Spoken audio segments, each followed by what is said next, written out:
The views and opinions expressed on any program are those of the producers and/or the persons appearing on the program and do not necessarily reflect the views and opinions of FRC Media, Bristol Community College, or the City of Fall River.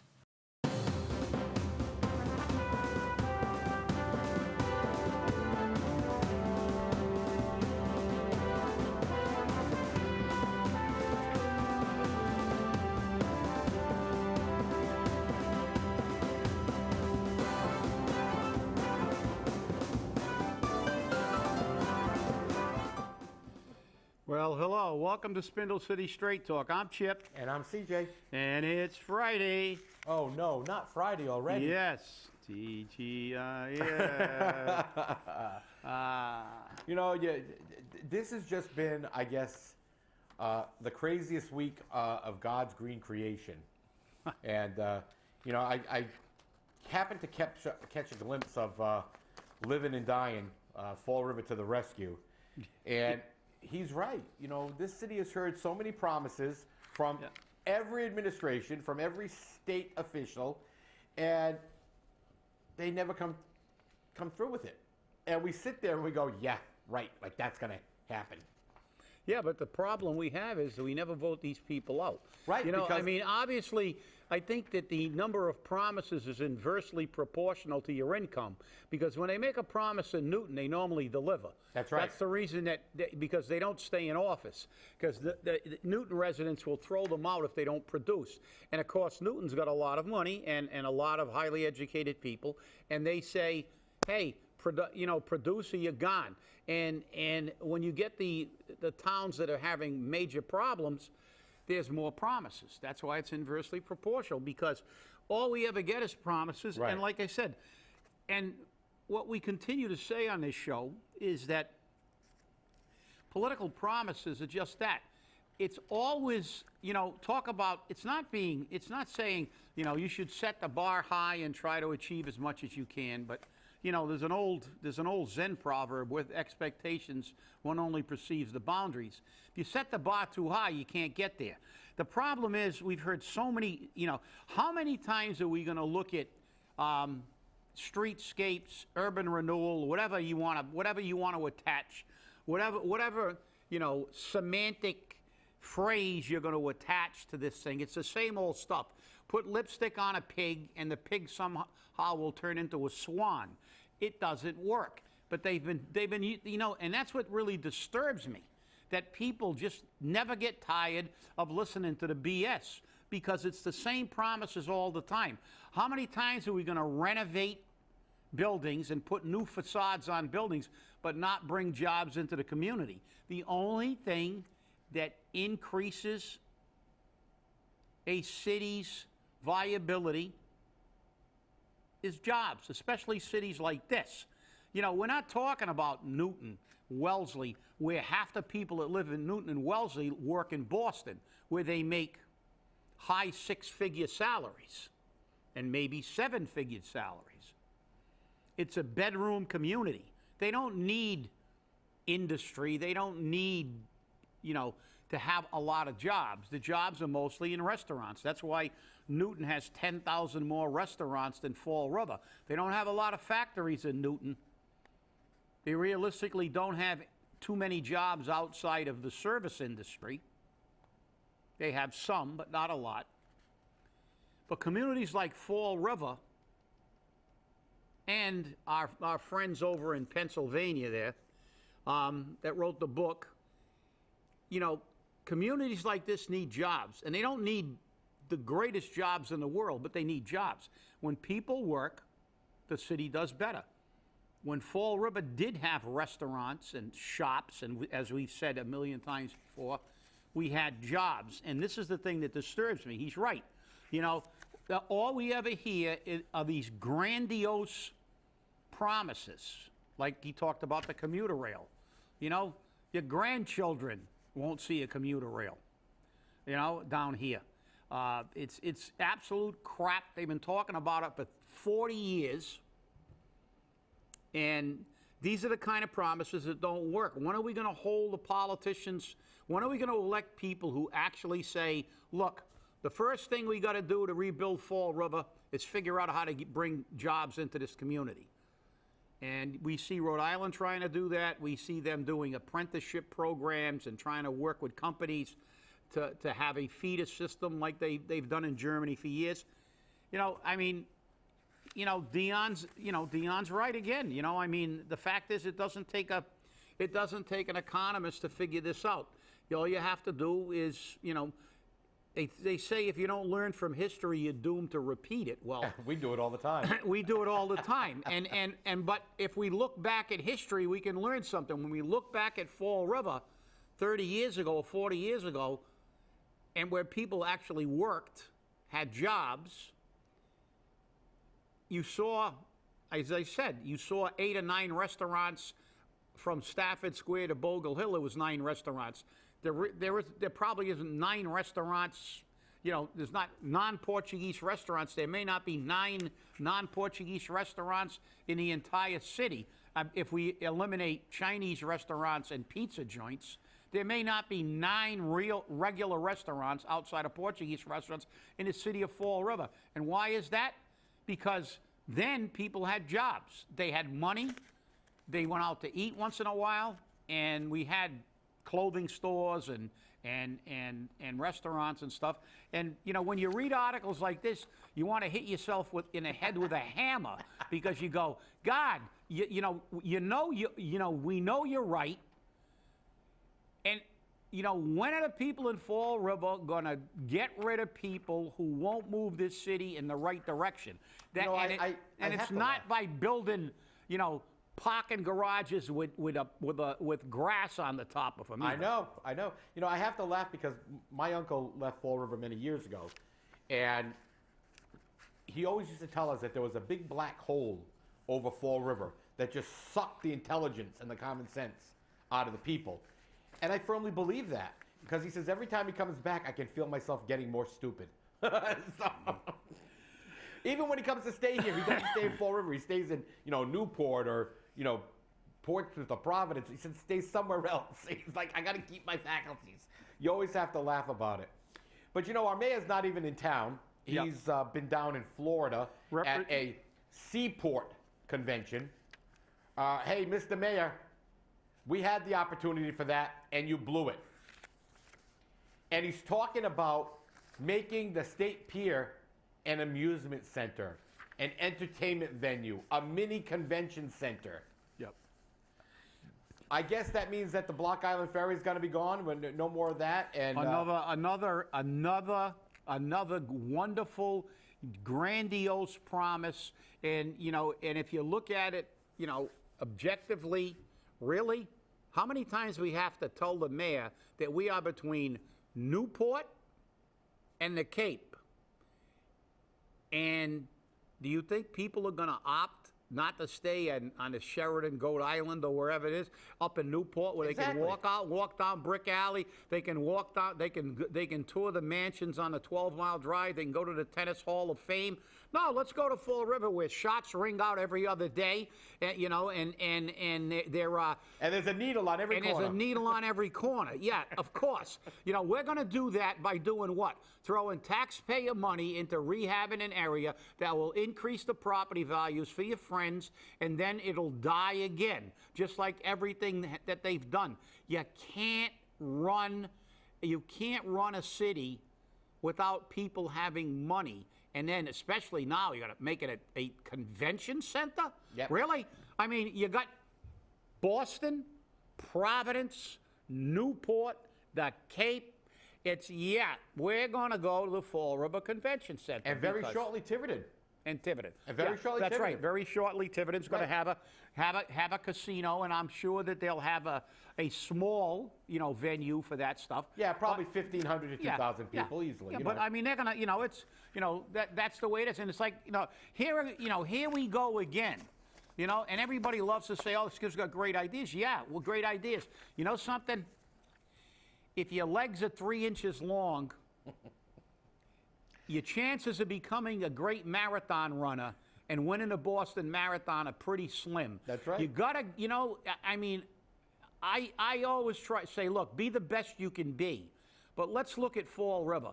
we've got to get basic fundamental jobs. We had the containerized shipping that could hire people without a lot of education. It was manual labor, pays well. And we look what happened in New Bedford. Look what happened to Providence. Providence is making a ton of money on containerized shipping, and so is New Bedford. We had our shot at that. And what did they do? They urinated it into a hole. We want to build things that won't work, like a convention center. And I think that part of that also was the fact that Michael Londa, former city councilor, who got the pier over there under a license or whatever. So nobody can use it, doesn't want containerized shipping going through the area where his boats go out, where his members' boats go out at the Borderline Light Marina. It would devastate his business. So he made sure that the powers that be, and this is an allegation, this is a possibility. I'm not saying he actually did it, but let's be realistic. If you're a business, do you want a containerized ship going through your area every hour or 2 hours or every day? I know he was upset about the coal deliveries to the power plant. Well, he doesn't have to worry about that anymore. Yeah. So, well, but the fact is that, look, let's be real. I know a lot of people say, we're all so negative, don't see anything good in Fall River. Well, we're looking at it objectively. I still live in Fall River, but the fact is that I saw a Fall River once that wasn't Newton. Right. But it was a city that you could walk up Pleasant Street, and every single storefront was open, operational, and making money and employing people. And you could walk down South Main Street, and everybody. And what was the difference? As I said, you had Sawyer's Men's Shop, you had Empire Men's Shop, you had, we had Virginia Dare, we had all those things years ago. And why? It's because even though this was a mill town, people worked. That's right. People worked. And they try to make this, and that's the thing. It's like they're drinking delusionary Kool-Aid, because these politicians and our mayor is trying to pretend we can be Newton, be all you can be, but you got to go incrementally. You know the old saying, you gotta creep before you walk. Right. Well, this city's got to creep before it walks, and long before it runs. We cannot be a Newton. We don't have $113,000 household incomes.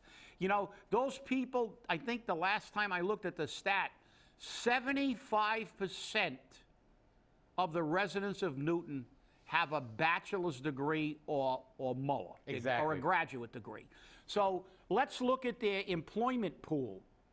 So the fact is, we know that Fall River barely, I don't think the majority have high school diplomas. No, they don't. They don't. So, okay, and I haven't looked at the last stat, but I know it's probably not. We had one of the lowest educational levels in the state, have had for years.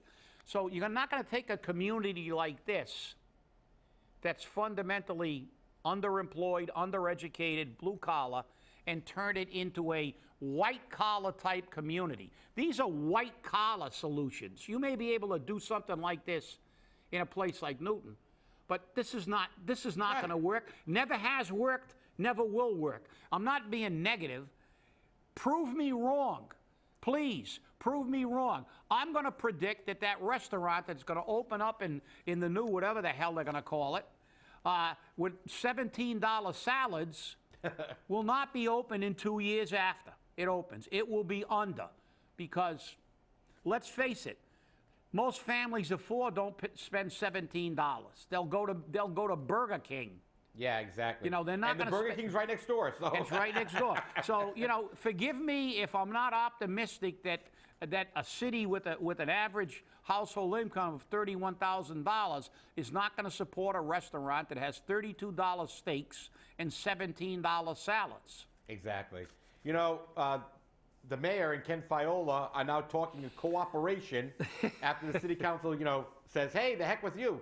But, the redevelopment authority still hasn't addressed this issue. Because remember, if the redevelopment authority accesses the poison pill and defunds Froen, they're going to have an issue. Because all the city council did was not move to ordinance the position to be created. They didn't do anything else. This doesn't mean, and this is something I think the city council missed, this doesn't mean that the mayor still can't unfund Froen and then go out and find somebody else to do it as an independent contractor.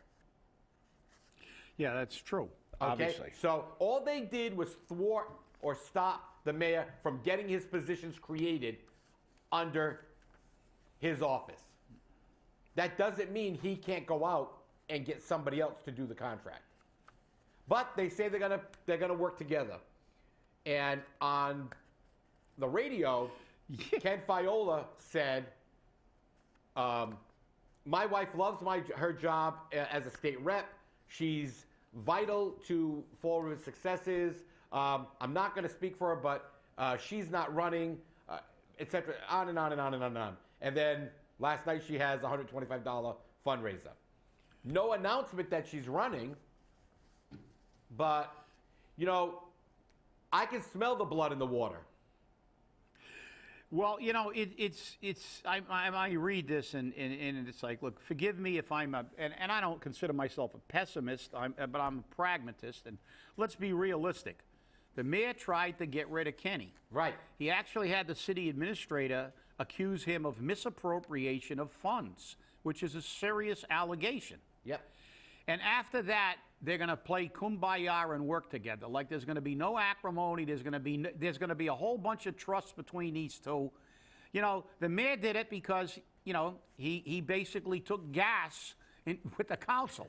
So, you know, believe me, the mayor wouldn't be trying to cooperate now. He's running for re-election. So he said, well, I tried to blow that bridge up, but I couldn't.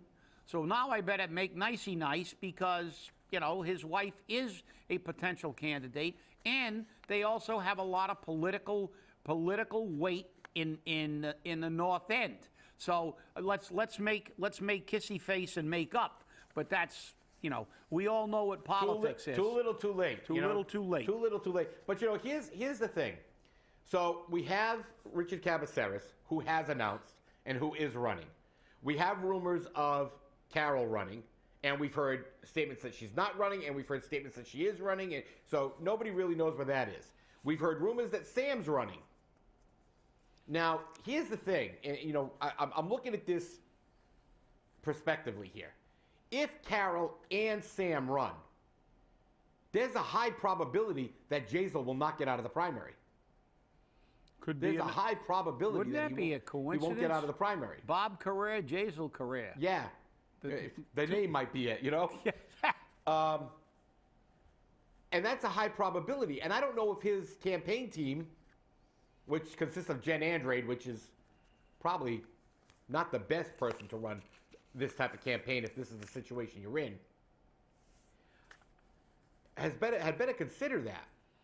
Because, again, when the recall happened, where did Will Flanagan realize he lost the recall, where he was out of a job? Where did he realize that? Ward 9. It's one of the 3 wards that you absolutely have to win. Yes. To become mayor of the city of Fall River. Yep. 1, 6, 8, and 9 are the ones we always say. 1, 6, 8, and 9. And it's historically, if you lose 9, you lose. Yeah. 9 is a huge. Yeah. And that's why people go there right away. They check.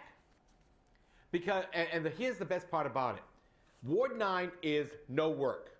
You don't have to put a lot of work into getting out there, knocking on the doors, getting to know people, because the people in Ward 9 who vote are very active in the community. So if you tick off one of them, you can almost guarantee yourself that at least 20% of the voter populace is not going to vote for you.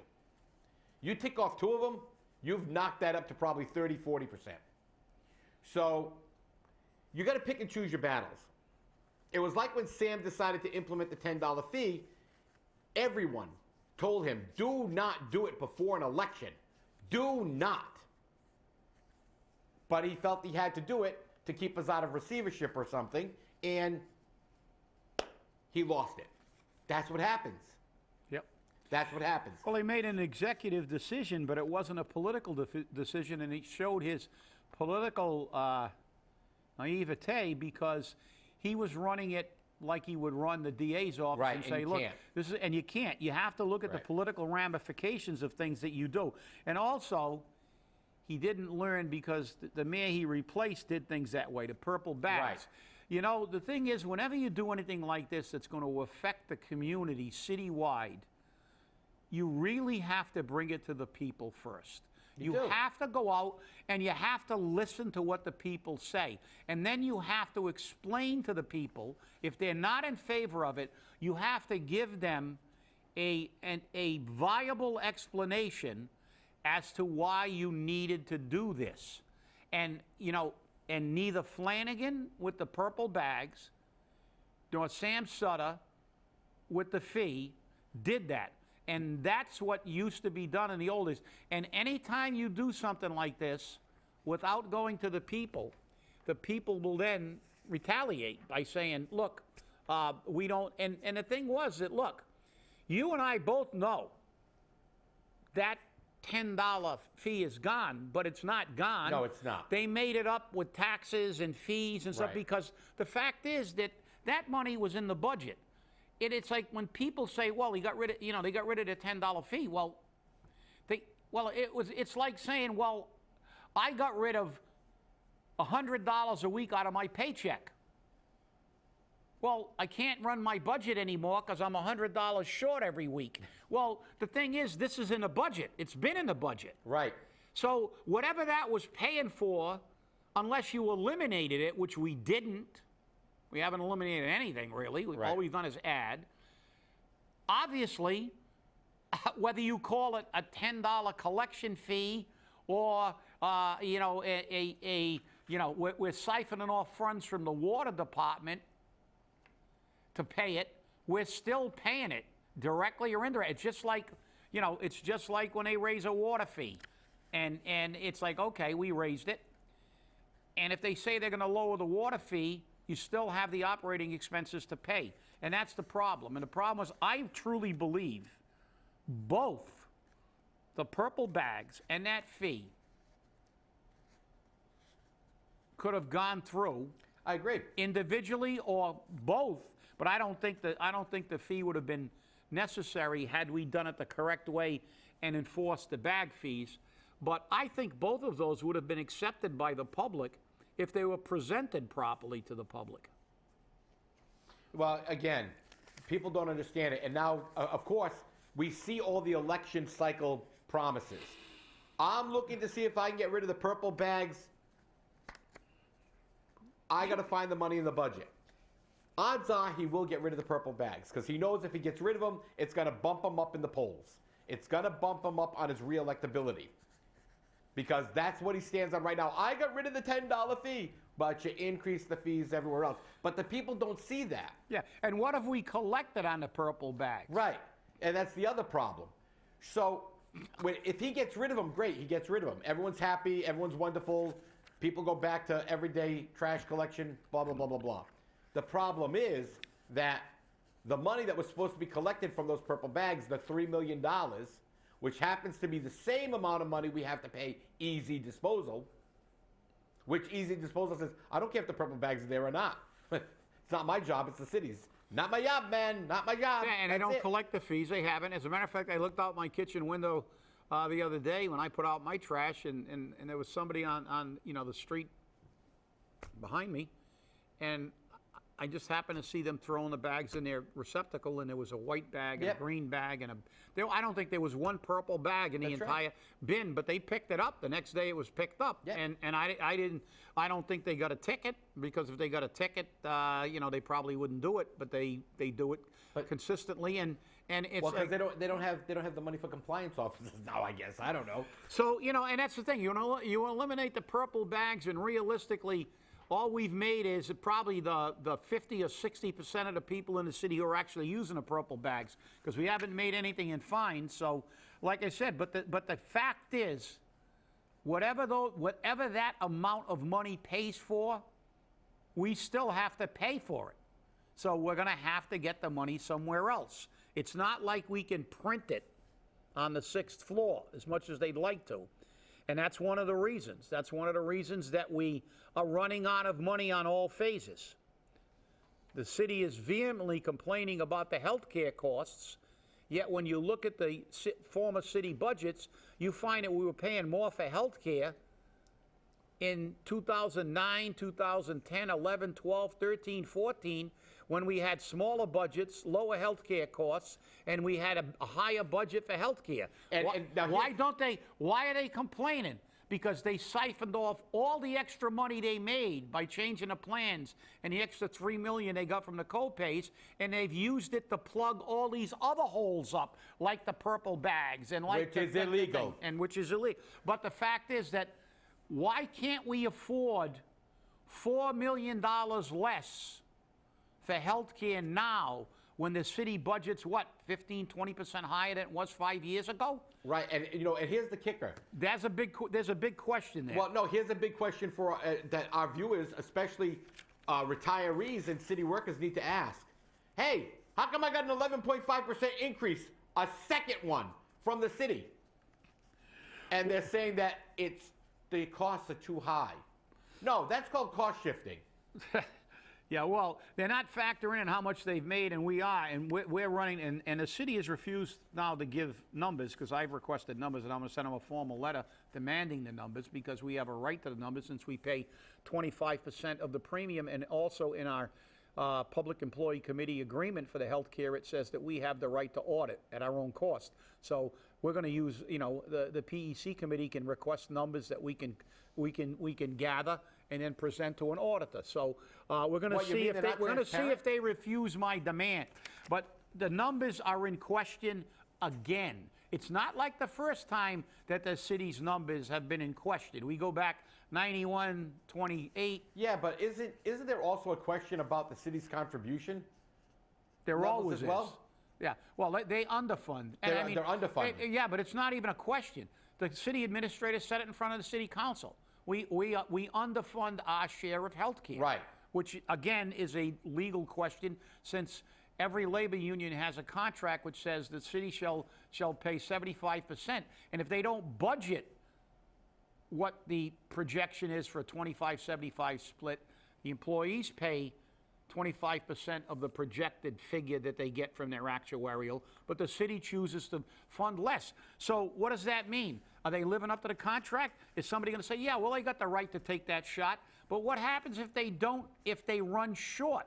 What happens if we run where that extra 33% would have paid the medical bills? They're liable, and right, they are going to be fiduciarily responsible to pay those bills. But I have a problem with it on this, and we got less than a minute. My big problem with this is that they're supposed to be paying 75%, and it's a 25 split. So if they're only paying, and I'm going to pick a number at the top, this isn't the number of people, I'm going to say, let's say they're giving 60%. Well, it's supposed to be 1/4 for the employees and the retirees. Well, if they're paying 60%, shouldn't the employees' contribution be readjusted? No, because the way they do it, CJ, what's happening is that's an annual, it's run on an annual basis. I understand so that. when the bills come in, they do pay 75-25. Right. But the problem is, at the beginning of the year, let's say the first 6 months of the year, if you were supposed to fund, according to the actuarials, these guys who are supposed to know what they're doing, and they project, let's say the city had to put away, we'll use nice round numbers. Let's say the city was supposed to put away $30 million for their share. Yep. And they only put 20. Now, 9 months into the year, we've exhausted that $20 million.